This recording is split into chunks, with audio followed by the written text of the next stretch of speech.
Hey guys, it's Kamori, and today we're going to be reviewing a pattern from the Otome no Sewing book number 4. This is a fall and winter collection, so it's me appropriate for this time of year. And the pattern we're going to be making or reviewing is the Muffler pattern. Now, the way this book works is they have pictures of all the things you can make in the front of the book. And remember, this is a Japanese book, so it reads from right to left. Once you find the item you'd like to make, then you just look for which page it is. This one's on page 91. So go all the way to the back of the book to find the instructions on how to make it, and because the material is the same as what they used for the mittens, they have both of those patterns kind of on the same page, and they're all kind of jumbled on top of each other. Just like with Cosmode, the patterns are all printed on a large sheet of paper, and you have to trace your own. To find the pattern pieces, because they're all either pink or black, so what you do is you go over to the little guide and find the item you want to make, so in this case the muffler, and it has a line with 2 black filled in dots, and that's the code for the pattern pieces for this particular garment.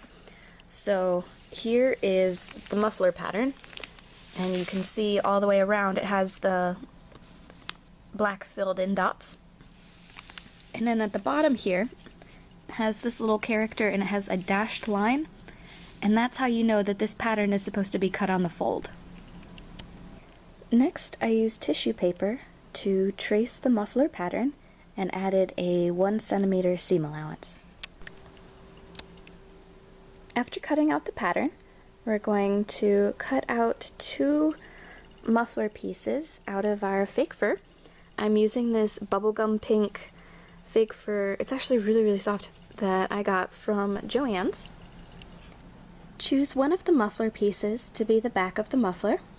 Then take a piece of ribbon, cut it to about 12 centimeters, and then you're going to fold about 1 centimeter over on each side, and you're going to sew it to the muffler.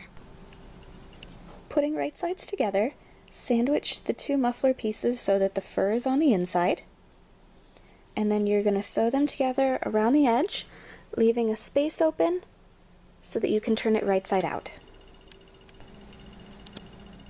Turn the muffler right side out, and then hand sew the hole closed. Next, cut the ribbons for the decorative bow. The pattern instructions call for using velvet ribbon. However, I could not find velvet ribbon in any of the craft stores I tried. So I'm using a sheer sparkly ribbon because I liked how it looked. So you're going to cut out 1 thick piece that is 18 centimeters, a thinner piece of 18 centimeters, and then another of the thinner ribbon that is 6 centimeters. Fold the thicker of the 2 ribbons so that the ends are in the middle, and then lay the longer thin ribbon slightly towards the edge, pin them together, and sew along the middle. Then take the smaller piece of thin ribbon, wrap it around the center to make a bow, and then hand sew the ends closed on the back of the bow. For whatever reason, there's no pom-pom pattern actually included with the book, which seems a little silly. So for the pom-poms, I had to make my own pattern. I traced around a cup and then just kind of added a little bit more until I got a circle that was 11 centimeters across. So you're going to cut 2 of them out of your fake fur.